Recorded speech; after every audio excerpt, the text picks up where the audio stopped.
Bienvenidos a un programa más de Perfiles, de nuestro programa número 17. Quiero agradecer a nuestros auspiciantes, como es Ruta 95, el bar que está ubicado en la autopista Azogues-Biblián, a pocos metros del ingreso a la cárcel. También Osvaldo Cumbe, estudio fotográfico, que está ubicado en la calle Bolívar y 3 de noviembre. Recuerden que las mejores fotos de Azogues las toma Osvaldo Cumbe. Y Cabaña y Cancha Sintética Don Pancho, que está ubicado en la parroquia Huapán, en el sector de Huapán Centro. La Cabaña ofrece el servicio de restaurante los días domingos, desde las 10 de la mañana en adelante, y la cancha sintética funciona de domingo a domingo, desde las 8 de la mañana hasta las 10 de la noche. Sin más, quiero dar la bienvenida a un colega periodista, como es el ingeniero Juan Solís. Ingeniero, bienvenido, muchas gracias por la aceptación. Muchas gracias a usted. En primer lugar, quiero felicitarle por este emprendimiento. Hemos venido un poquito con la expectativa de dónde quede el local. Usted nos había pasado unas fotos y cuando ingresamos al local lo vimos tan familiar, porque lo comento, este local está en la vía Cojitambo. Y claro, antes que hacia 1994 se firma el contrato para la construcción de la autopista y que se termina recién en la segunda etapa, así es, Álvaro. Y por aquí fue nuestro trayecto a casa, a Huablincay, en ocasiones en vehículo, en ocasiones caminando. Entonces observaba los enderezos para tomar la cuesta de la Ulestia, haciendo alusión a ese gran personaje, educador y todo, don Aulestia, cuya casita está un poquito más arriba.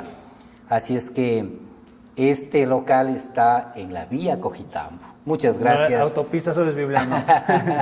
Claro, ya es las nuevas connotaciones, denominación, pero en suma es la antigua vía Cojitambo, pues no este sector. Inclusive en la parte posterior de este local está rastros, está, diríamos, la antigua carretera.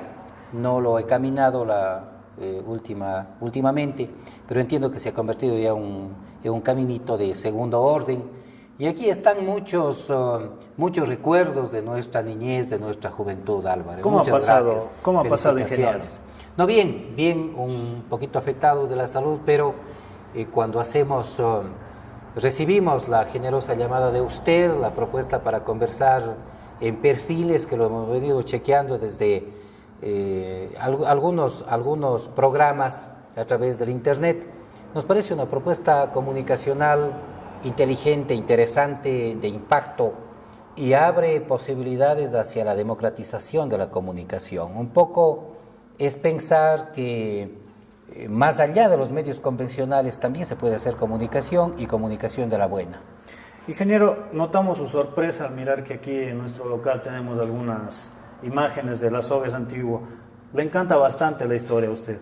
Sí, en realidad. ¿Se considera historiador? No, hacemos investigación, porque los historiadores tienen formación académica, estudian historia, la historia es una ciencia, y nosotros no lo hemos hecho. Nuestra formación es en la rama de la ingeniería empresarial y en la rama de la comunicación social. Y por la vena de la comunicación social, claro, nosotros tenemos de manera innata pues este compromiso de buscar la verdad, que en definitiva es la investigación, ¿no? Entonces, eso asociado también a los emprendimientos culturales y todo. Cuando ingresé a este local, ustedes llegaron de manera inmediata. Erika, la señorita que aquí atiende, lo hizo de una manera interesante, proactiva. Lo abordó al cliente y nos dio a conocer lo que se llama, manejó la cartilla de marketing del gerente. Es decir, conocer las necesidades del cliente, saber los beneficios del producto y hablar de las especificaciones técnicas. Y me llamó la atención las fotografías y esta manera, cómo la identidad se va adentrando en emprendimientos jóvenes. Esto hay que celebrarlo. Y tanto más que ustedes lo pueden mostrar a través de estos programas que también venden. vende marcas, vende emprendimientos, y hemos visto las fotografías. Ahí está la fotografía del antiguo municipio de Azogues. Álvaro, recuerdo el desmontaje de el edificio municipal. Recuerdo el desmontaje, recuerdo cómo y a dónde fueron los canecillos, las verjas inclusive, los pasamanos, en fin, porque habría tenido unos 7 años, yo vi cómo se desmontó el municipio. Sobre la profundidad, ¿cómo vio usted? Porque por los estudios, supongo yo, que venía acá a la ciudad y luego a su tierra natal. Ocurre que, claro, en Huablincay, un vecino nuestro fue y es maestro de obra. Entonces él había contratado entendemos, con algún ingeniero que hizo el desmontaje, y parte de las puertas, de las ventanas, de la verja, de los pasamanos, él lo llevó a Huablincay. No es que yo lo vi en Azogues, no vio desmontar. No, sino vi llegar a lomo de tardas mulas a Huablincay los canecillos, los pilares, y el papacito, don Félix Navos. Armó otro municipio ahí. Bueno, parte está en la casita de don Lizardo.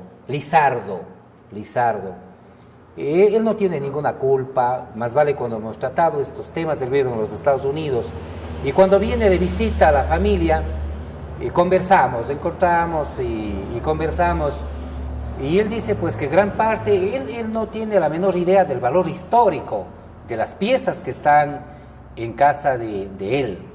Muchas ya han desaparecido, los hizo chancheras y se deterioraron porque obviamente en la intemperie se deteriora la madera, pero él me comentó que el pasamano interior de la casa de él, está un pasamano que fue del antiguo Palacio Municipal. Esas fotos las encontramos, sumado a otras como Perruncay. Hay una fotografía de la llegada de la locomotora, que llega y se inaugura el 24 de mayo de 1948. La primera locomotora en Azogues. Hizo fiesta el Consejo Provincial, hizo fiesta el municipio, hizo fiesta la Sociedad Azogueña de Socorros Mutuos, y condecoraron a 3 ingenieros.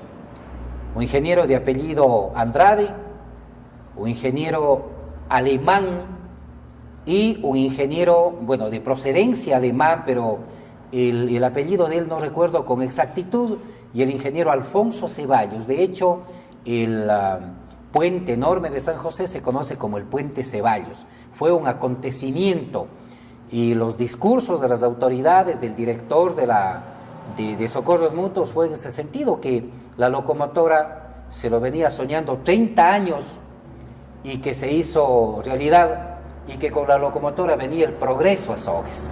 ¿Cómo no recordarlo? Bastante memoria la suya. Ingeniero. Pero no me acordé del ingeniero alemán. Ya. Le debo. Pero son 3 ingenieros. Pero es un dato que por lo menos se acuerda el apellido, de la esencia. Sí. El apellido es un poquito difícil. De hecho, el alemán es difícil, tiene los verbos al final, así bien complicado. Pero un rato de esos lo recordamos. Ingeniero, toda su infancia en Huablincay, Cojitambo. Sí, yo nací en Limpi, porque mi madre, Lucía Efigenia Muñoz Matute, y ya con dolores de parto había bajado al hospital 3 de noviembre, el hospital el que ahora es del Homero Castañer, y que funcionaba en donde hoy es la policía. Se dilató el parto, conforme ella misma me contó, y se dilató como 3 o 4 días, y una señorita enfermera reprochó el hecho de que mi madre estuvo en el hospital y que todavía a lo mejor el parto estuvo para algunos días más. Ella tomó la decisión de salir e ir caminando a casa, a Huablincay. Ella llegó en Huablincay, subió al campo, a una parcelita de mi padre, hizo actividades campesinas, chacareras, regresó a casa por la noche con la cosecha, y a las 3 de la mañana por allí se dio de nuevo el labor de parto. Mi padre lo sacó a casa de mi abuelita, Remigia Matute, en Limpi, y bajó le estoy hablando de 1971, el 30 de diciembre de 1971, a buscar un taxi, alguna camioneta, alguna cosa para bajarle a mi madre al hospital. Cuando mi padre retornó, yo ya había nacido en brazos de una partera, de la tía Teresa Solís.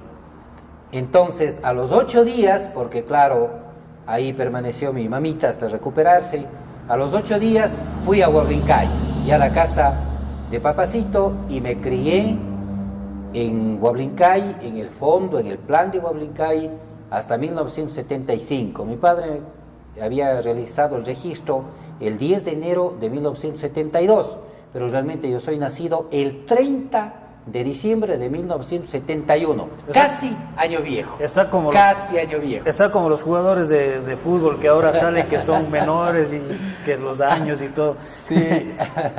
Ingeniero, ¿y en dónde estudia ya la primaria? Bueno, yo fui un poquito tarde a la escuela, soy el último de 9 hermanos, un hermano fallecido, estamos con vida 3 hermanitas y 5 varones, y mi papacito que vive porque mi madre falleció. Entonces, todos mis hermanos se educaron en la escuela 9 de octubre,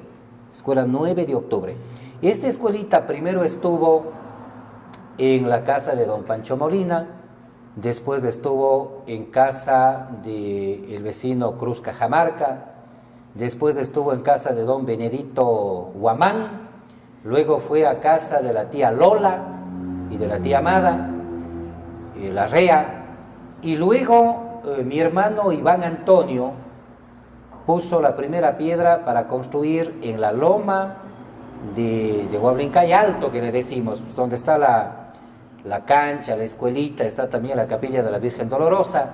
Ahí se puso la primera piedra. Entonces yo ya fui a la escuela ya construida. Esa escuela lo construyó el prefecto Rómulo Romo Zacoto. Qué memoria la suya. Que aún vive. 1973 se había construido la escuelita. Entonces yo fui a primer grado. Mi maestra de primer grado fue la señorita Berta Andrade Cantos, hermana del exalcalde Jorge Andrade Cantos. Y segundo, tercero, cuarto, quinto y sexto fue mi maestra, la señorita Nelly Beatriz González Crespo de Urgilés. Sin embargo, todo lo que fue entrenamiento, parte de lo que fue entrenamiento en recitación y en la parte literaria, lo hizo conjuntamente con la maestra, la señora profesora doña Nube Azucena Buestán Toral de Urgilés.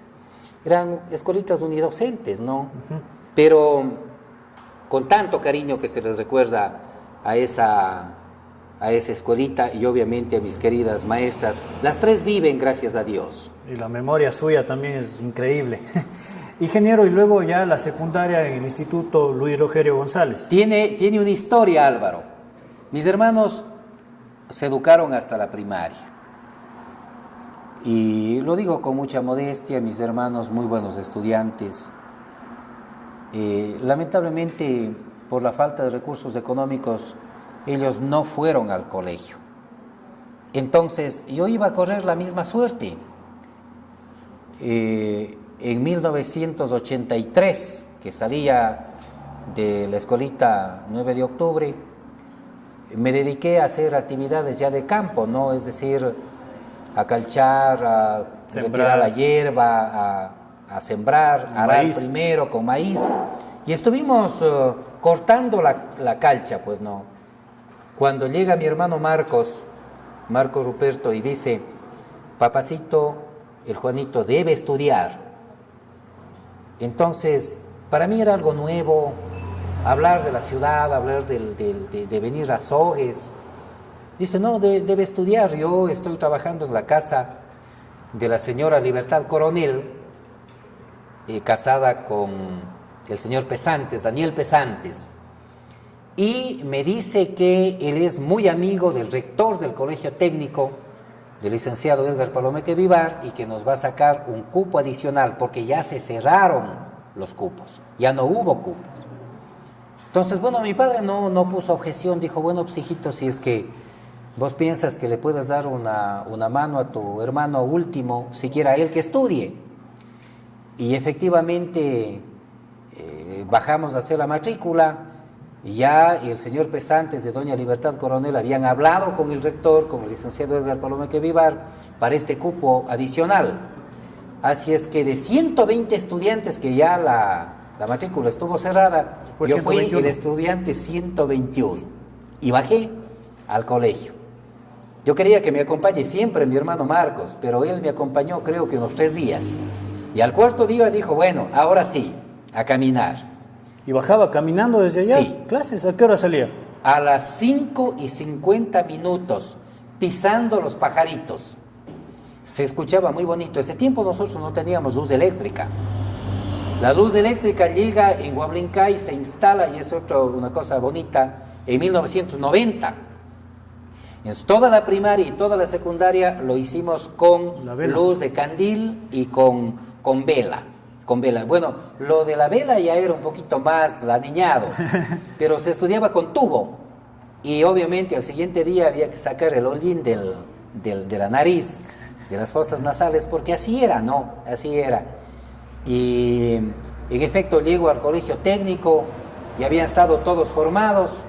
Y recuerdo ahí a Atil Ávila, en formación. Y obviamente fue todo un desafío porque, como usted entenderá, había que educarse.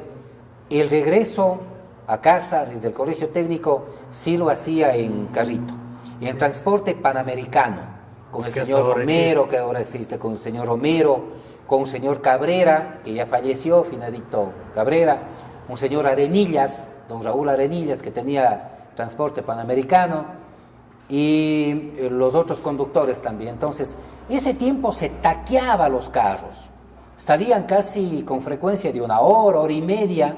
Usted debía subir a tomar asiento, como no había, entonces subía, pero inclusive colgado en las puertas del carro panamericano para quedarse a la altura de Limpi, un poquito más arriba Mururco, e ir caminando a casa. Entonces era un ejercicio que nos mantenía en forma. Claro. Ahora creo que ya no camina. No, ya estoy caminando, pero sí, por la falta de ese ejercicio, cuando ya bajé a la ciudad a radicarme, sí subí un poquito de peso, pero en el campo no hay posibilidad de subir de peso porque se hace bastante ejercicio. Aquí en el colegio desarrolla más ya su capacidad de la oratoria, de hacer recitación y este arte de la literatura. La recitación... Yo recuerdo que el licenciado Víctor Castillo tenía muy buenas palabras de usted. Que muchas gracias. Fue profesor mío y profesor de usted. Muy amable. Un saludo para el licenciado Víctor Castillo. Además, él fue rector en el colegio Andrés Guritabe en 1992, yo fui teniente político. Así es que nos conocemos con el licenciado Castillo. Sí, en efecto, esta afición por la literatura nació en la escuelita. Le contaba doña Nelly Beatriz González Crespo y doña Nubita Buestán. En ese tiempo no se decía elegir, sino sacar para la recitación. Será ya obligado alguien de cada curso, salvo. Y eso era así. Entonces recuerdo que había que hacer la recitación a la bandera. O lábaro bendito, emblema de la patria, si un día combatiendo sucumbe en la batalla, Dios quiera que tu paño me sirva de mortaja, que muerte tan gloriosa luchando por la patria, caer en tu defensa, bandera idolatrada. La primera recitación la primera, y en manos, o sea, en mímica, en gesticulación, claro, trabajó doña Nube Buestán. Ella, recién llegada, jovencita, recién llegada a la escuelita 9 de octubre, ella comenzó a trabajar porque no había razón para hacer mímica ni nada, pues, ¿no es cierto? Entonces, ella trabajó un poquito Y esa recitación lo hice en la escuela Eulogio Astudillo de Morurco, porque jurábamos la bandera, se unían las escuelas, como muy cerquita. Nosotros íbamos allá a la escuelita Eulogio Astudillo de Morurco, y se juraba la bandera. Quien nos repasaba era don Bolívar Mogrovejo. A punta y correa nos enseñaba a marchar don Bolo. Un saludo para él, lo recordamos con tanto cariño. Y ahí recité. Ahí le recité. Sí, aguantó correazos, sí. Bueno, así como pegar, no, porque era bastante dócil. Pero alguna habladita así, sí, grosera. Sí. Yo creo que esa pedagogía, aunque este rato decir eso es obviamente lo toman como algo de la caverna de Platón, pero era una pedagogía que enseñaba, Álvaro, que se aprendía. No es que nos pegaban ni nos maltrataban, no, pero sí nos llamaban al orden. Dura. Claro, cómo no. Y obviamente nos enseñaron a ser personas de bien, ¿no? Y ojalá Dios nos siga iluminando en el camino para seguir en esa conducta. Ingeniero, ya en el colegio también participa usted de estos eventos, de estas ceremonias de oratoria, y fue incluso aquí ya donde se va formando ya su incursión en la política. Si no estoy mal, el doctor Rommel Sarmiento, que también estuvo aquí, dijo que participó con usted en el Consejo Estudiantil. Así fue, totalmente de acuerdo, así es. Ya vamos a hablar un poquito del tema de Rommel. Amigo suyo, Rommel, ¿lo considera amigo? Sí, totalmente, compañeros de aula, 6 años en el colegio, y luego compañeros 5 años en la concejalía del cantón. Sí, ese consejo municipal también tenemos que conversar. En el año 2000, antes pues, en el año 1984, 83 en primer curso, 84 en segundo curso, en ese tiempo había castellano en primer curso con Miguel Palacios, que nos enseñaba a dibujar la letra. Yo recuerdo clarísimo, nos enseñaba el castellano. Luego con una gran maestra en segundo curso también la literatura. Ya voy a recordar el nombre el segundo nombre que se me queda. Y en tercer curso llegamos ya a manos de Jaime Osvaldo Vélez Zambrano. Tanto a Rommel Sarmiento cuanto a mi persona nos enseña la recitación epitafio, lápida sobre una tumba. Un golpe di con temblorosa mano sobre esta tumba venerada y triste, y nadie respondió. Volví a llamarla y del imperio triste se alzó una voz que díjome: hijo mío, las madres nunca mueren. Si dejan la envoltura terrenal, suben a Dios en espiral de nubes, porque la madre es inmortal. Nos enseñó Jaime Vélez Zambrano, a Rommel y a mí. ¿Cómo era usted en el colegio, Pedro? Tímido. ¿Callado? Muy tímido. Claro, así es. ¿Pero qué, se sentaba al último ahí? No, más bien en la primera banca. ¿Y callado En siempre? la primera banca, callado.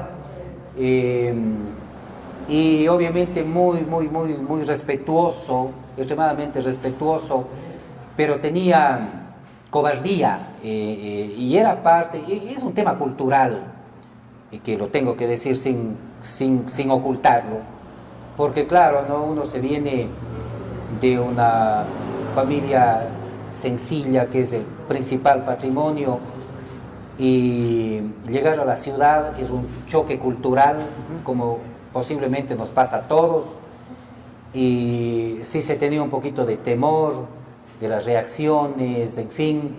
Entonces, pero luego ya poco a poco nos fuimos soltando un poquito. Yo tenía mucho temor a participar en los concursos de recitación, de oratoria, pero Jaime Vélez Zambrano también nos daba los antídotos para controlar los nervios. El desahuévate. Así es, y a veces también un cocacho. Entonces, ahí incursiona ya como, digamos, ya su vida política. Bueno, un poquito antes, claro.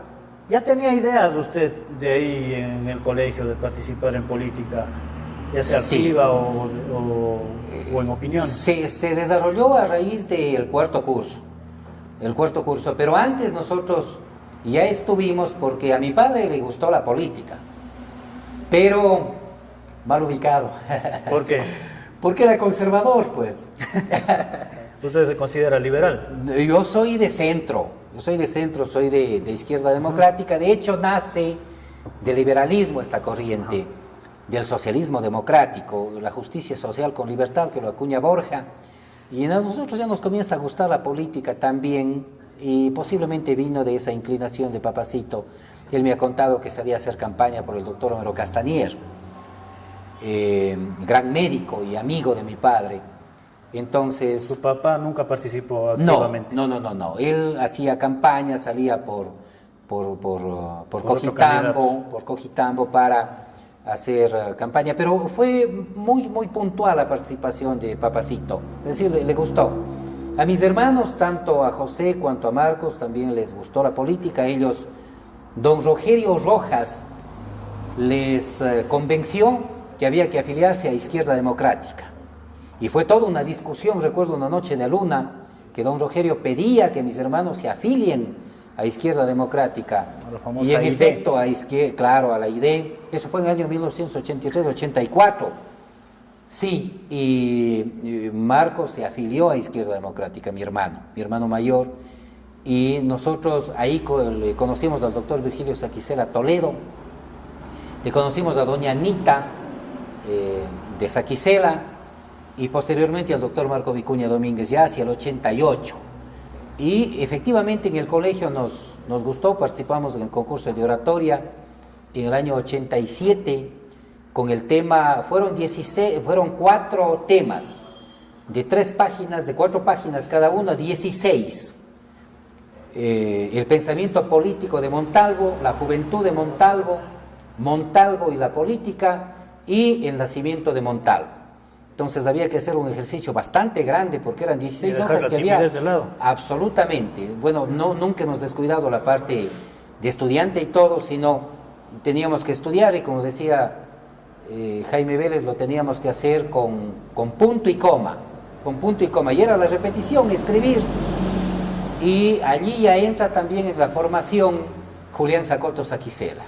Los dos maestros me prepararon para la participación en Huapán. Ahí ganó en buena lid y con todo mérito Freddy Calle Vintimilla. ¿Ahí no se dio de puñetes? Fue una tercera participación, porque ahí ya nos hicieron trampa. La primera no, participé, hice mi exposición, pero creo que no lo hice de la mejor forma. Ahí Freddy Calle Vintimilla ganó lúcidamente, y es más, fue a participar en Ambato y ganó el concurso nacional, Freddy Calle. Luego participé... 3 años después, cuéntenos de esa anécdota de que se dieron de puñetes. Sí, pero antes hubo un concurso promovido por la Dirección Provincial de Educación y la Municipalidad de Azogues.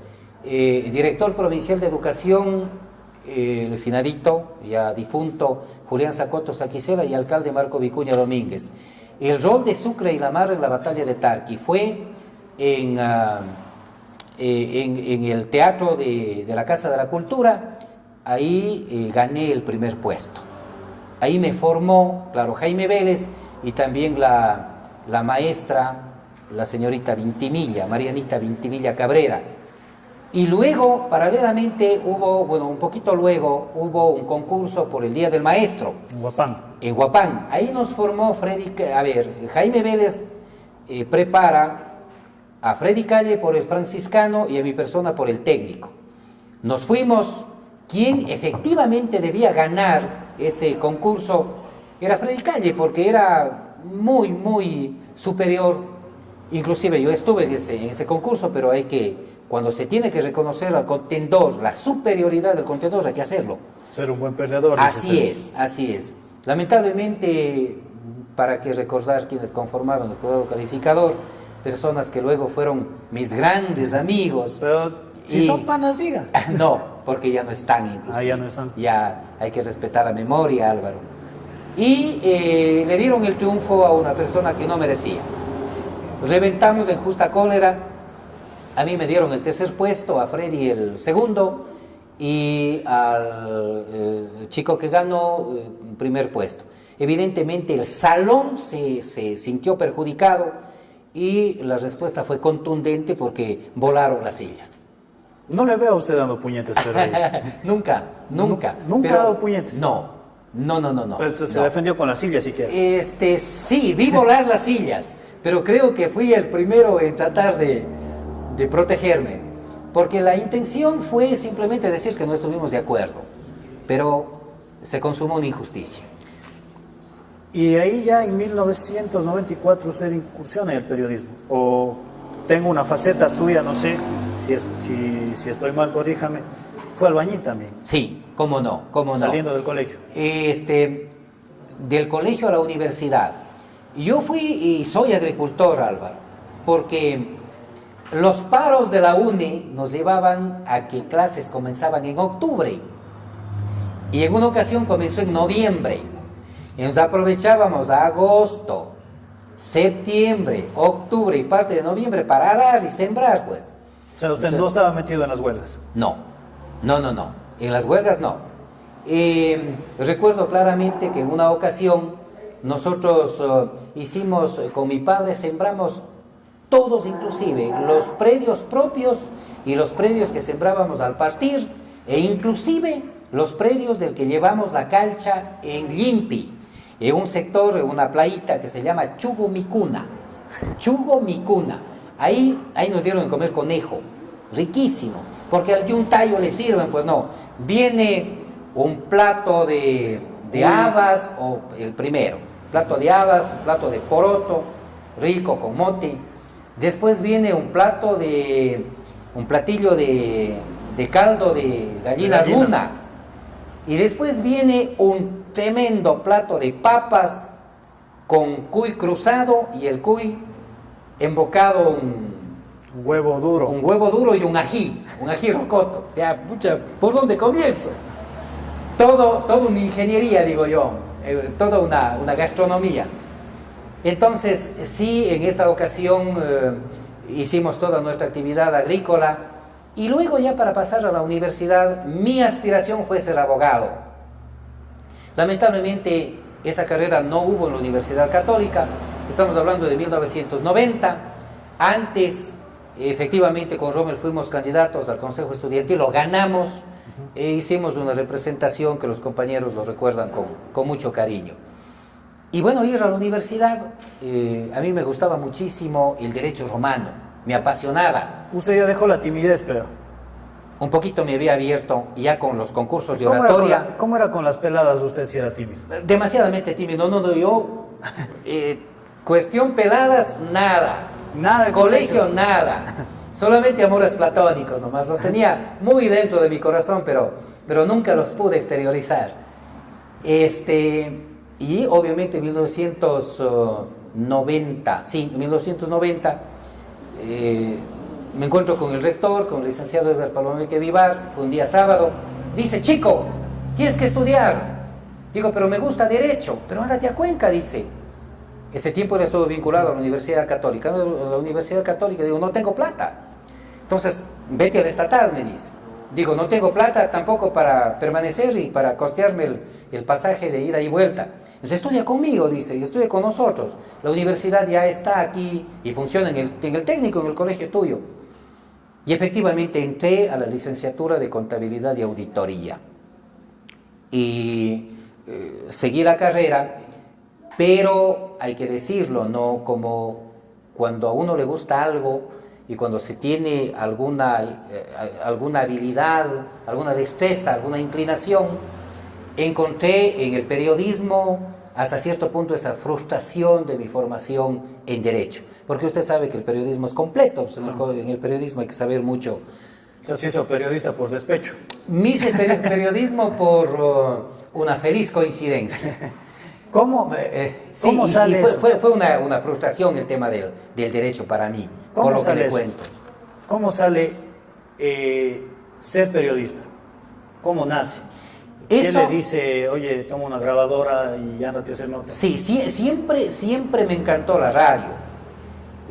Nosotros en casa, con un receptor, bueno, habían 2 y hasta 3 inclusive. Un receptor nos hallamos y mis hermanos muy hábiles le hicieron la adaptación para las pilas y todo, y tuvimos 3 receptores. Pero un receptor negrito es el que nosotros sintonizábamos a fuerza de pila, porque la luz llegó en 1990 gracias a la presidencia en la empresa eléctrica Azogues del doctor Marco Vicuña como alcalde de la ciudad, y de Justiniano Romero Mogrovejo, un gerente excepcional en la empresa eléctrica. Él generó toda una estrategia de cómo podíamos desarrollar estos proyectos, porque la comunidad era muy pobre y no tenía para financiarlo. Entonces hubo una estrategia a través de INESEL y a través de un programa del FERUM, que era un fondo de electrificación rural que lo implementó Raúl Vaca Carbo. Entonces llegó la luz y fue todo un acontecimiento. Imagínense, ya dejar el tubo, dejar la luz, a veces se regaba el Querex en las manos, o a veces la lágrima de la vela se esparcía también por los dedos y le quemaba, pues.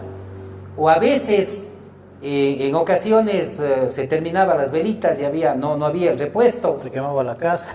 Así es, no había la posibilidad de estudiar y faltaban algunas lecciones para hacerlo, entonces había que levantarse prontito para bajar al colegio. En 1990 ya la vida cambió, ya tuvimos la luz eléctrica. Primera ocasión que nosotros llegamos a tener televisión, ya se compró un televisor en casa, pero estoy hablando de 1990.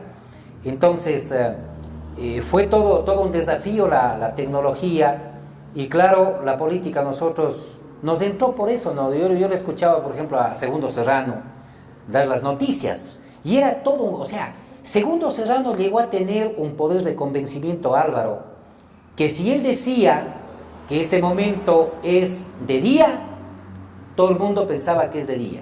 Sí, era la palabra, y la voz de Segundo Serrano llegó a acicalar tanto en el subconsciente. Es un fenómeno que debe ser estudiado. Y claro, nosotros escuchábamos, tenía un programa informativo a las 9 de la noche en Ondas del Volante. Entonces lo escuchábamos a Segundo Serrano. Escuchábamos a Milton Serrano Vázquez, también en Ondas del Volante. A Juan Cárdenas Espinosa, que tenía un programa musical. Asambleísta. El que actualmente es asambleísta. En Ondas Cañaris nosotros escuchábamos en 1530 a el periodista que decía: Cañar, cuenta con nosotros. Iván Vázquez Vintimilla. Y hablaba del turismo, hablaba una cosa bonita. Y claro, el doctor Marco también daba noticias, con una voz estentoria. Al doctor Olmedo Palacios. A Olmedo Palacios le escuché en Radio TVO. Nosotros subíamos de La Pampa con había una vacona, oiga, que era bastante indisciplinada. Y ya de media cuesta se daba la vuelta y al plan de nuevo. Nosotros teníamos que correr tras la vacuna para sacarle, y se quedaba en la hierba, comiendo la hierba, y nosotros le alábamos con tanta fuerza. Y en medio de ello escuchábamos el informativo de TVO, la Crónica Roja, en la voz de Olmedo Palacios. Ahí recuerdo haberle escuchado a Olmedo Palacios en TVO en la ciudad de Biblián. Pero ¿cómo nace su vinculación ya a los medios de comunicación? 1994, el doctor Marco Vicuña Domínguez fue candidato a la diputación. Entonces yo me vinculé porque presté mi nombre, era jovencito, como candidato a concejal de Azogues con el negro Maldonado, el doctor Cornelio Maldonado. Fue una linda campaña, pero obviamente ese tiempo, con la influencia ya de la derecha, el partido conservador con Tajic, el partido El PUR, con Sixto Durán Ballén, habían consolidado, y el Partido Social Cristiano, evidentemente, habían consolidado toda una estrategia neoliberal en el país, y fue muy difícil vencer, más allá de que el candidato a la diputación fue reconocido en su capacidad, en su probidad, en su capacidad de exponer las ideas y de manejar el derecho. Pero lamentablemente esas condiciones no se dieron para el triunfo. Pero ahí nació porque ahí fui primera vez al local donde funcionaba Ondas Cañaris.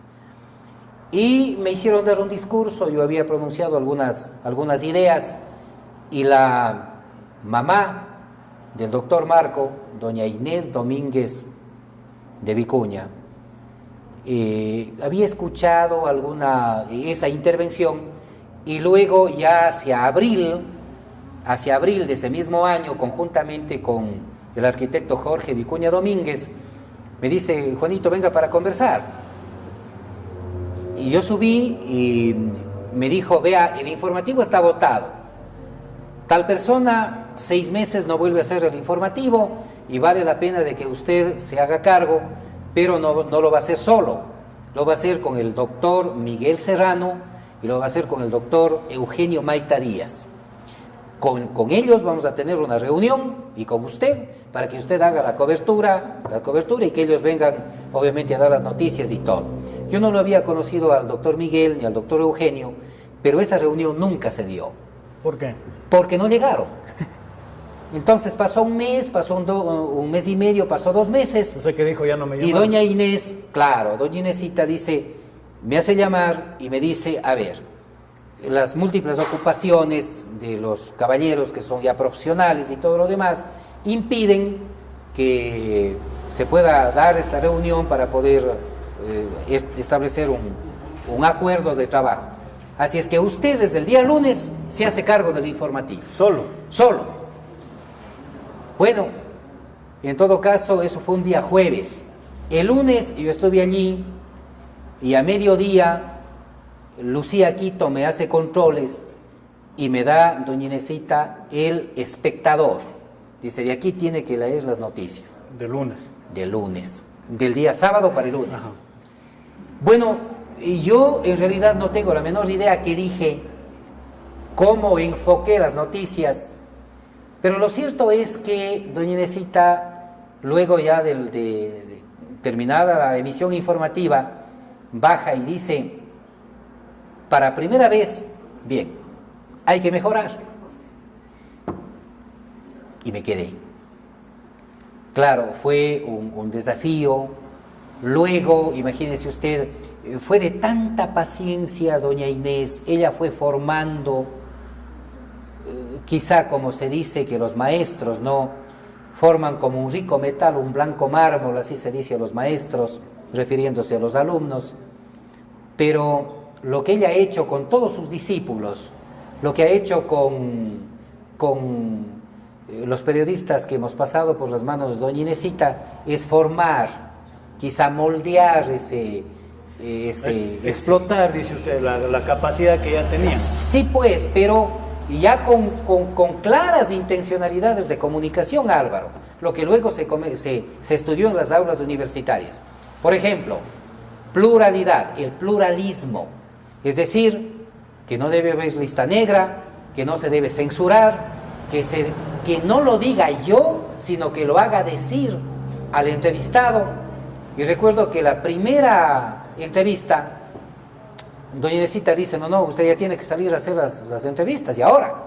¿Cómo fue su primera entrevista? Justamente es una de las preguntas que yo tenía. Anecdótico, porque yo fui en realidad temblando a entrevistarle a José Romero Araujo.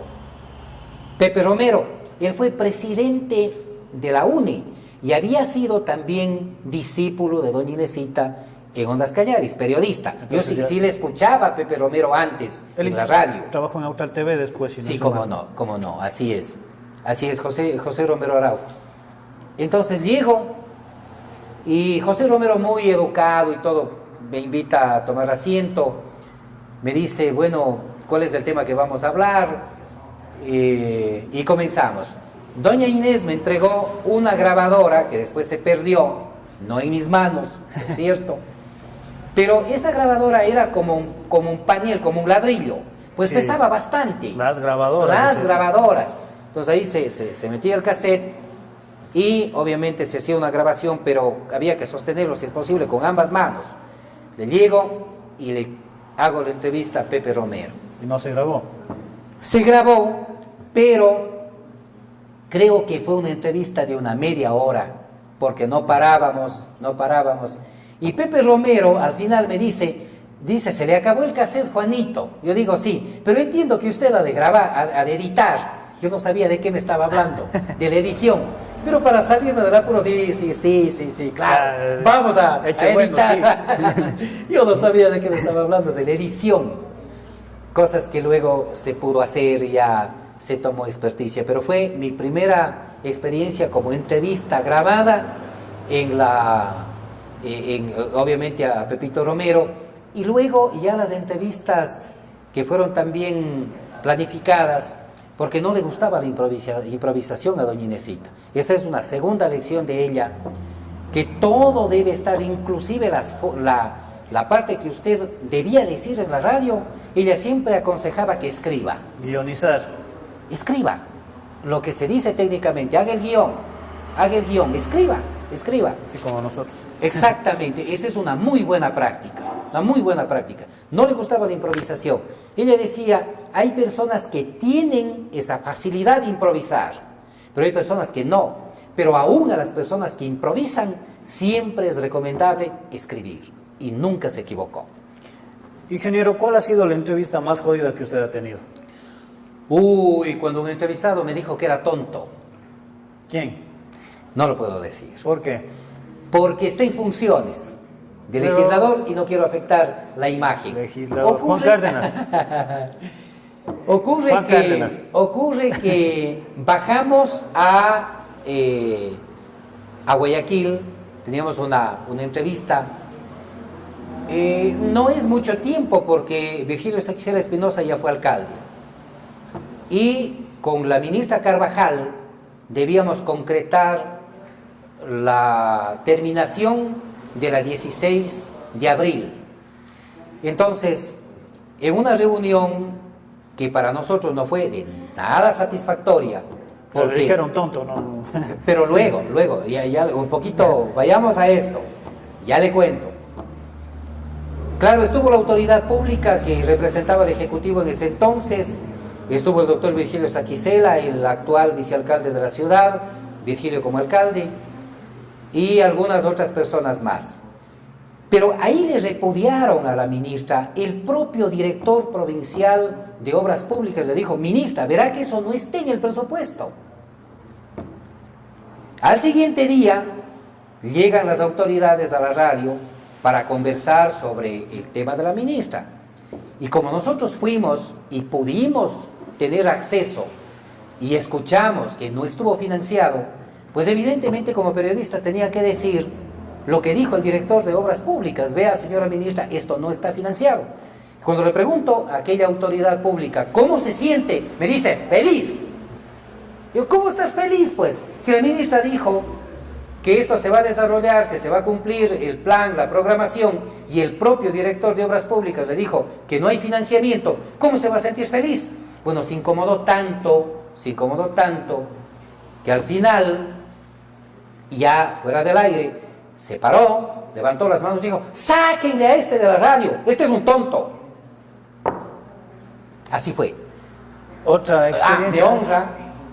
Me honra porque fue, yo creo que el hecho de decirle tonto a una persona un poco le dimensiona el estado anímico en el que se encontraba. Pues nosotros estuvimos contrastando una falacia, no de la autoridad local, de la ministra, que estuvo desinformada. Y vea usted, el tiempo lamentablemente nos dio la razón, porque hasta este rato no hay 16 de abril. De tal manera, lo que en opinión de él le contrastó el tonto es cierto.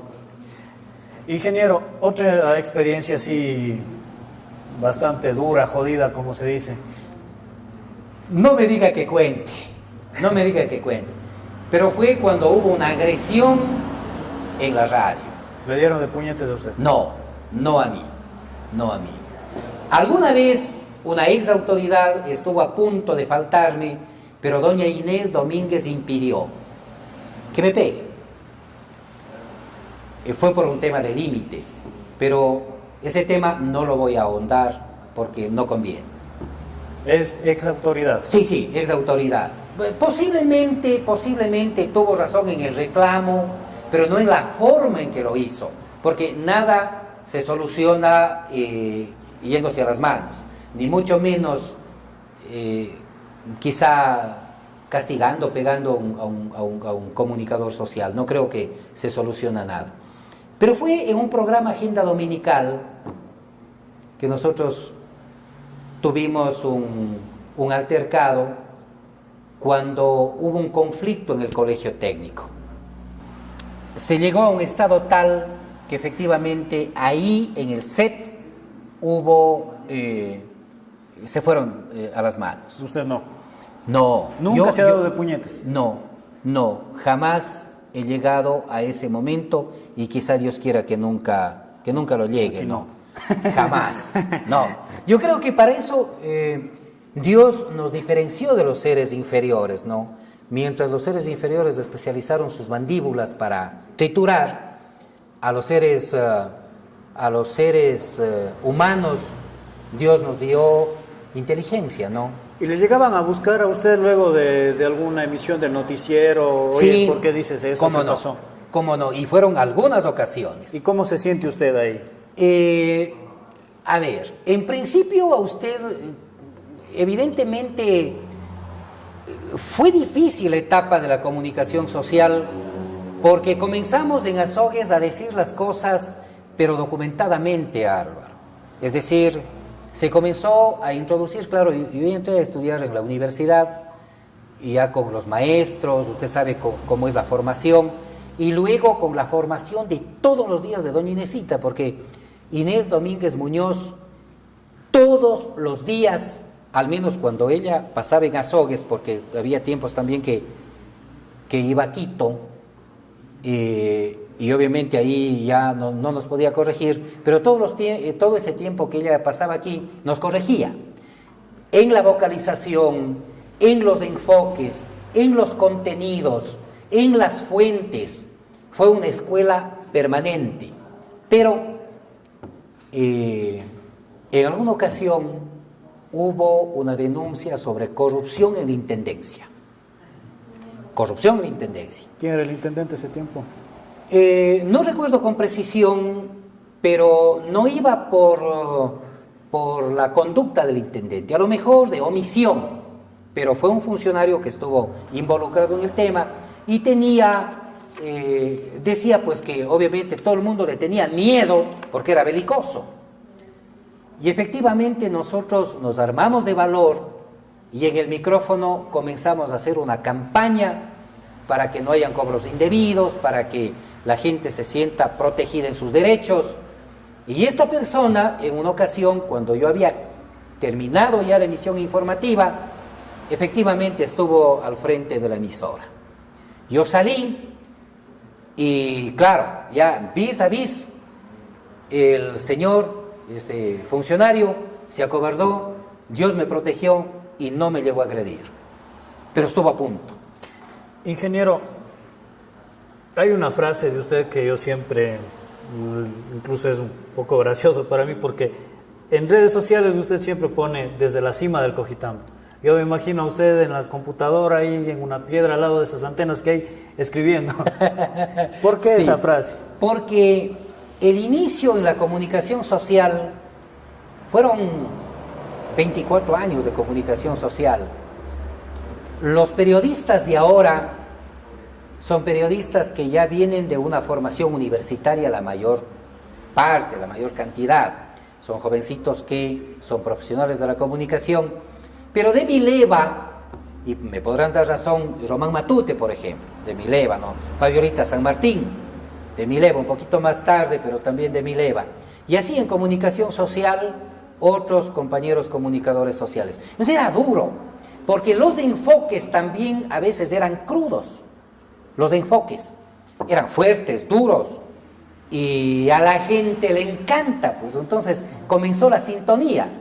En la medida en que usted desarrollaba los productos comunicacionales, comenzó la sintonía, pero claro, también había gente que se afectaba, se sentía afectada.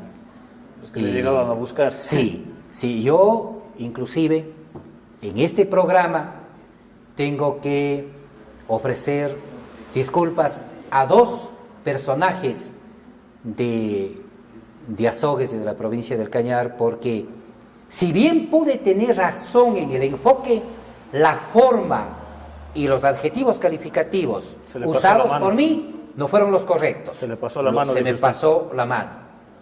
Jaime León Romero fue diputado. Yo era muy crítico con Jaime. Él ya falleció. Y en algún momento inclusive pude llegar a ser injusto con Jaime León, porque le hicimos cargar la reforma a la ley de comunicación como que él era enemigo de los comunicadores siendo periodista. Entonces era terrible. Y el segundo personaje a quien le ofrezco disculpas en este programa, porque nunca lo he dicho, es a Nelson León. Yo con Nelson León fui extremadamente injusto. Los adjetivos calificativos, evidentemente hubo cosas, se cambiaba de camiseta, en el Parlamento Nelson no tenía hasta cierto punto una actitud decorosa en representación de la provincia, y eso en mis años juveniles y con micrófono daba pábulo para que en algún momento llegue a adjetivar de una... ¿Qué les decía? Bueno, cosas que no lo puedo repetir, porque infringiría nuevamente, y ahora con la formación que Dios nos ha permitido y con los años también, Álvaro, ya no lo puedo decir. Entonces, eso inclusive dio lugar a que Nelson en alguna ocasión duramente me reclame en la calle. Pero lo digo, él tuvo razón. Yo tuve mi razón en las cosas que criticaba, pero la forma y los adjetivos que utilicé no fueron los correctos. Pero, ¿cómo sale esto desde la cima del Cojitambo? Sobre la cima del Cojitambo, como los informativos se convertían en una trinchera de combate, en la década de los 90 sobre todo, parte del 2000 también. Después ya vinieron las regulaciones, sobre todo autorregulaciones motivadas ya porque los años pasan y por la formación que fuimos adquiriendo en la comunicación. Entonces, la gente también reaccionaba, cierta gente que se sentía afectada y me reclamaba o en fin, ¿no?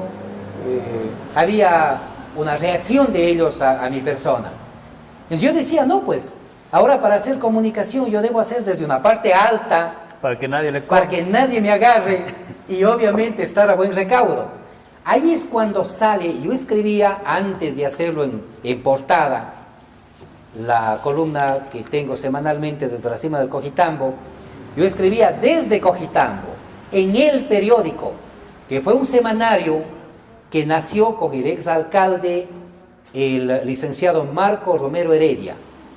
Marco Romero Heredia me llevó a trabajar en el semanario, pero no me daba el tiempo porque la radio lo encarné. Álvaro, llegué a amar la comunicación social, a amar a la radio. Entonces, la radio era alma, corazón y vida. Era como el nido de un pajarito, como la cuya. Ya, así se llegó a convertir para mí la radio. O sea, era mi nido, era mi cuya, era eso. Entonces, le dije no, dice, pero chico, escribe. Él ya estuvo un poco viejito. Marco Romero Heredia, el alcalde planificador, él hizo la primera planificación en 1973, la primera planificación de Azogues, planificó el parque infantil. Eso le iba a decir, incluso exacto, lleva el nombre de él. Lleva el nombre de él y bien puesto. Y luego él se va para Quito y parece que ya después falleció y se hace cargo el doctor Romero, que fue gobernador, Fabián Romero, que fue gobernador del Cañar. Y allí, en el Centro Comercial Romero Flores, funcionaba el periódico. Pepe Encalada, como un amigo, José Encalada Flores, fue mucho tiempo el director de comunicación de ese periódico, El Periódico. No sé por qué, y ahí entonces comienza mi columna desde Cojitambo.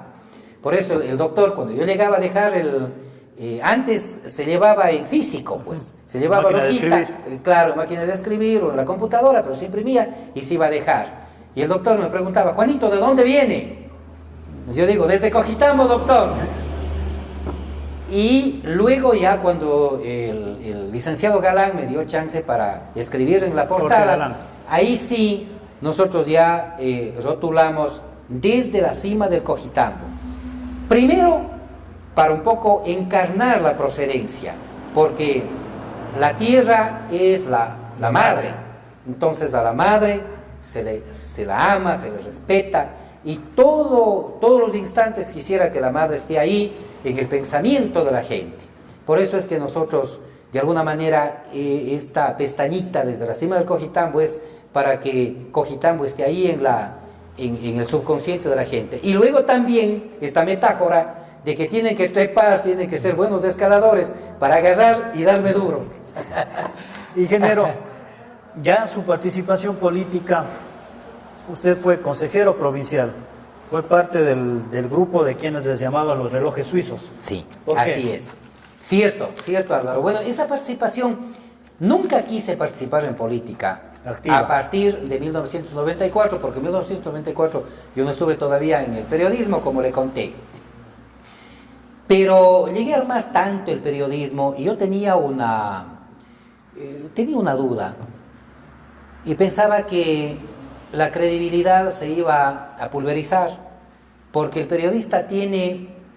Claro, tiene que estar de la vereda de frente. Exactamente, y eso es un poco que nos enseñan en la escuela de periodismo y todo lo demás. Fue una decisión complicada. Sin embargo, yo no puedo negar que he sido político toda la vida.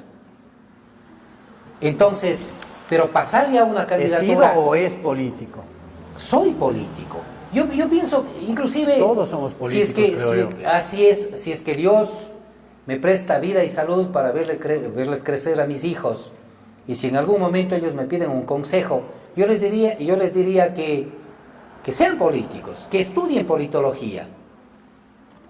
Y si es que tengo que dar un consejo a la juventud, si es que estoy en esas condiciones, que lo juzgue la gente, pero lo digo con bastante humildad, que los jóvenes se involucren en la política, porque es servicio, la política es exclusivamente servir a la gente, que venga la gente... Servicio y no servirse. No.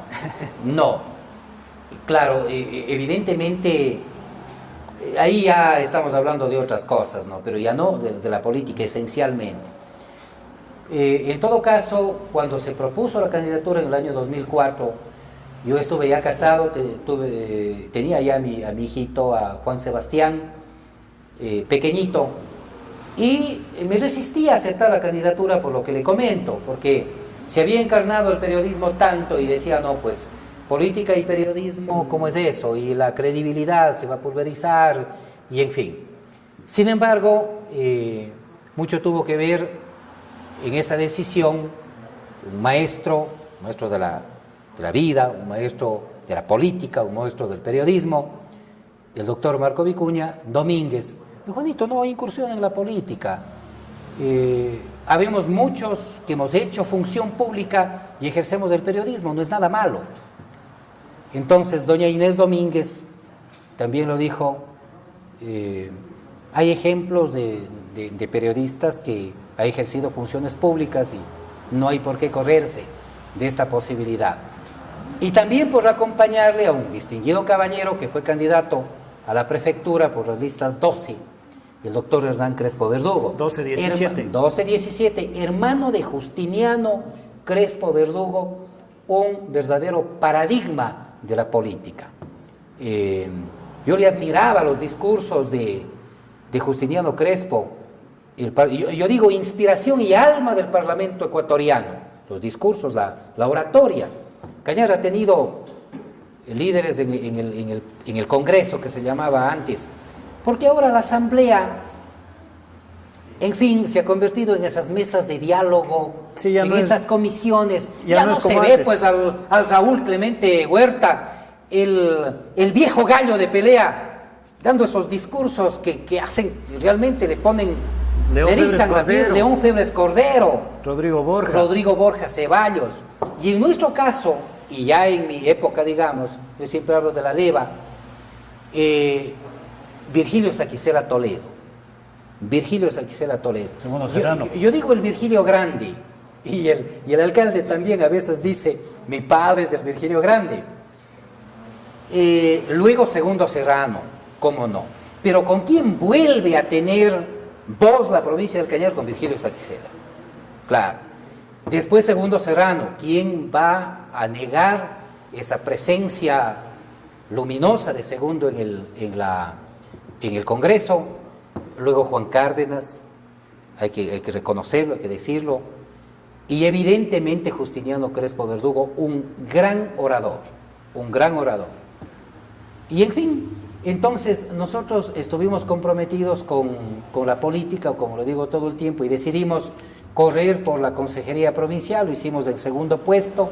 Una dama que le apreciamos muchísimo, le queremos mucho, en el plano del respeto y la consideración, presidió esa lista como cuota de la 17, Aurorita Flores, esposa del actual gobernador. Y recuerdo que ya Azogues nos había aceptó la candidatura y de buen agrado. Viblián siempre ha sido cariñoso con nosotros, siempre. Viblián, la tierra de promisión que decimos. En Cañar se da la coyuntura de la candidatura que Cañar lo apropió, porque los cañarejos tienen esta dimensión de tomar el cañarejismo como algo suyo y votar por el candidato cañarejo. Así lo hicieron con Hernán Crespo y se fortaleció nuestra candidatura en Cañar. Obviamente en Suscal tuvimos a una lideresa, en el Tambo también, y en el caso de la Troncal, que fue determinante para ganar la consejería, ya difunto, finadito, Osvaldo Serrano, un verdadero caballero, un hombre al que las multitudes lo aclamaron, un hombre transparente, sincero, y que prácticamente nos hizo la campaña.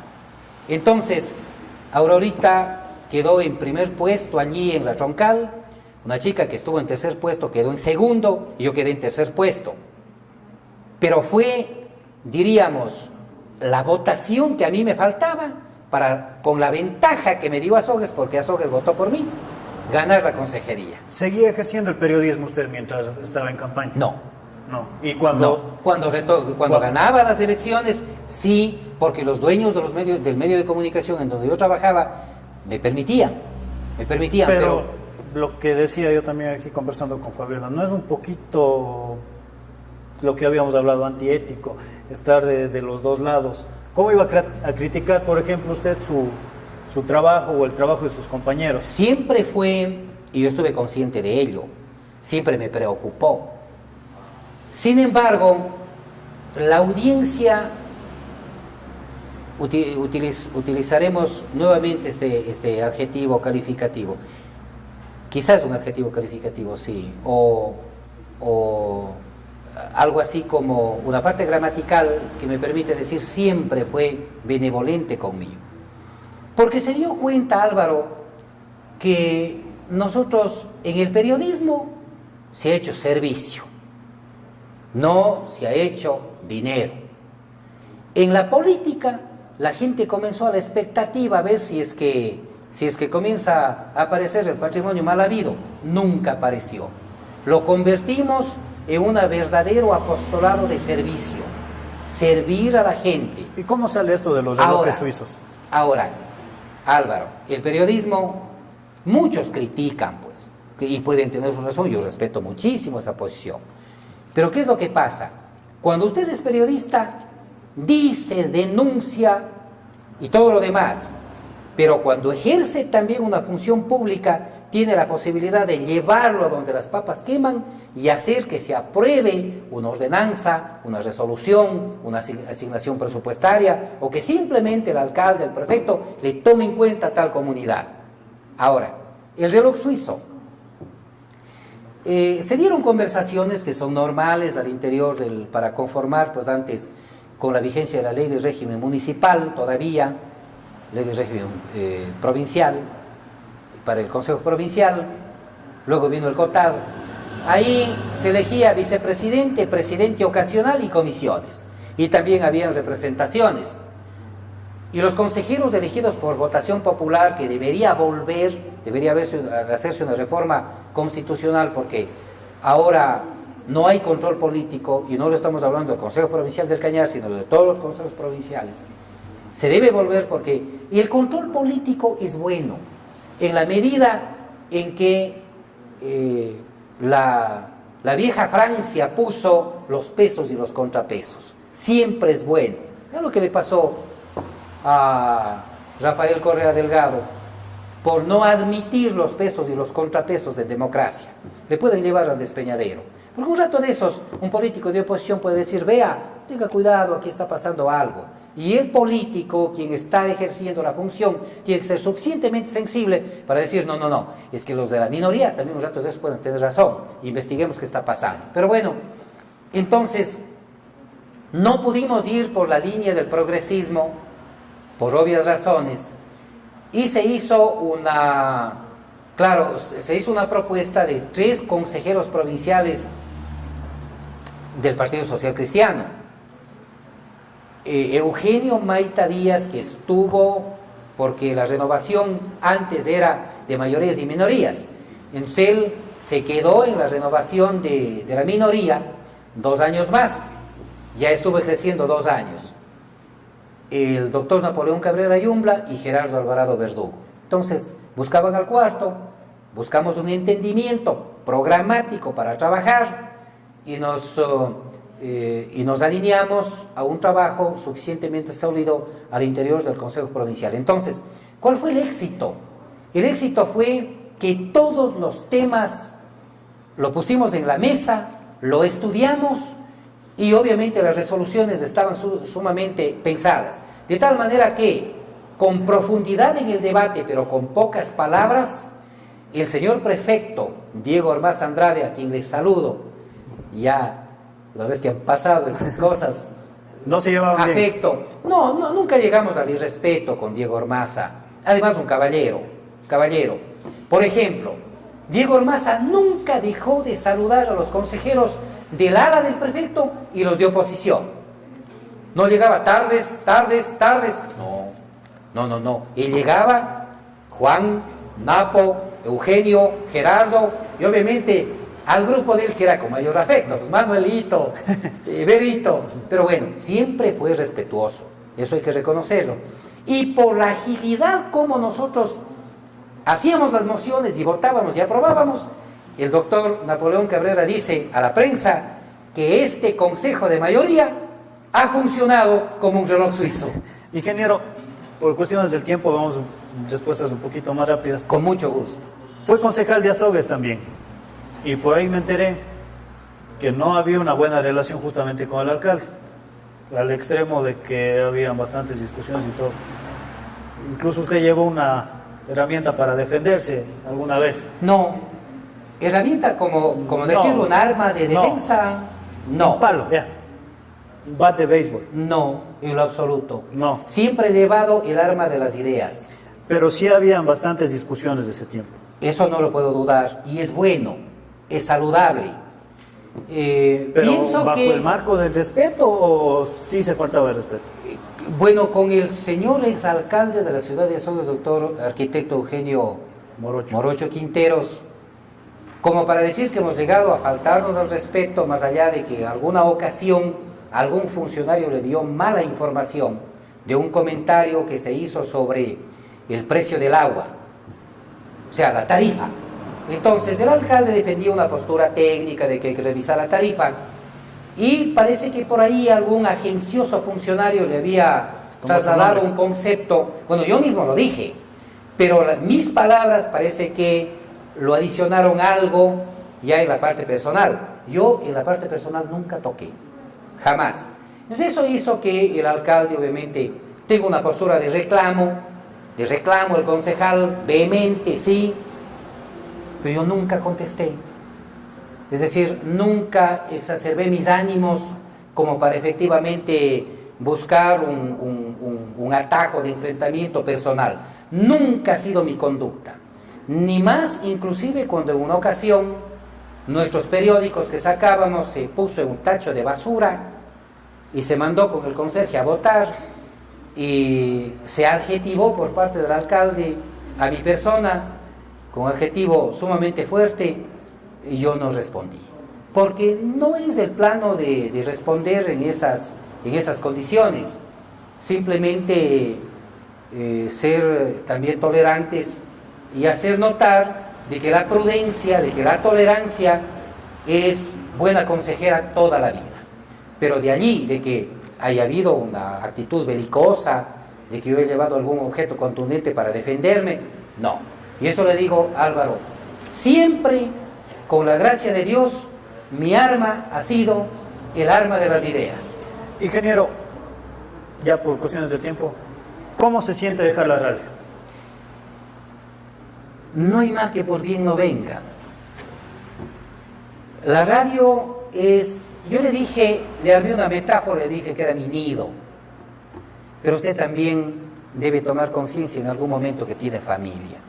Álvaro, los hijos crecen y entonces le comienzan a reclamar los espacios, sobre todo el fin de semana. Yo durante 20 años nunca tuve un sábado social, nunca fui a misa con mis hijos el día domingo por la mañana, porque tenía que preparar el programa Agenda Dominical y hasta las 12 que regresaba y ya en la tarde se podía compartir un poquito, pero ya no es lo mismo. Los hijos crecen, obviamente mi esposa que ha sido tan tolerante conmigo, nunca, Lilianita, más vale apoyando y todo, pero un rato de eso ya decía, bueno, ¿y esto es hasta cuándo? Hasta cuando Dios puso su santo remedio. Yo salí del medio de comunicación por una decisión administrativa que más apuntaba a que al estar declarado yo como docente a tiempo completo, efectivamente cumpla las funciones de docencia. Porque yo les hacía docencia y también la gerencia de la radio. ¿Qué le gusta más? Pero eso sí, aclaro, con un solo sueldo porque trabajé siempre para un patrono. Por ahí escuché de que yo ganaba 2 sueldos. ¿Cómo así, pues? Eso no se puede. Yo siempre gané un sueldo, el sueldo de docente que me han pagado, pero evidentemente hacía funciones administrativas y también las funciones de comunicación. Pero ¿cómo se siente? ¿Cómo es dejar sí se extraña, 20 años de su vida ahí? Sí se extraña, de hecho, y gracias a muchas conductas de los compañeros de radiodifusión me han invitado, pero Álvaro, no dispongo de tiempo, porque la docencia universitaria ahora ya a tiempo completo le exige investigación, hay que hacer los proyectos de emprendimiento con los chicos. Yo estuve hasta abril, estuve con vinculación con la comunidad y se trabaja inclusive el sábado porque esa es la carga que tenemos que resolver. Y ahora usted tiene que hacer producción científica, tiene que salir a los congresos, a las exposiciones y todo lo demás, y prácticamente tiempo para la comunicación social ya no hay. Pero no le puedo dejar de decir a usted que algún rato volveré. Ingeniero, llegamos a la parte final, ¿cómo se ha sentido? En casa. Imagínense usted con las fotografías, hablando de comunicación, nuevamente con el micrófono. ¡Qué lindo! Bueno, quiero agradecer a Ruta 95 que está ubicado en el camino a Cojitambo, como dice el ingeniero, autopista Sogues Biblián, a pocos metros del ingreso a la cárcel. Osvaldo Cumbe, estudio fotográfico, que está ubicado en la calle Bolívar y 3 de noviembre. Y a Cabaña y Cancha Sintética Don Pancho, que está ubicado en la parroquia Huapán. La cabaña ofrece el servicio de restaurante los días domingos y la cancha funciona de domingo a domingo desde las 8 de la mañana en adelante. Va a tomar una frase suya. Bajamos del telón. Muchas gracias. Bajamos del telón.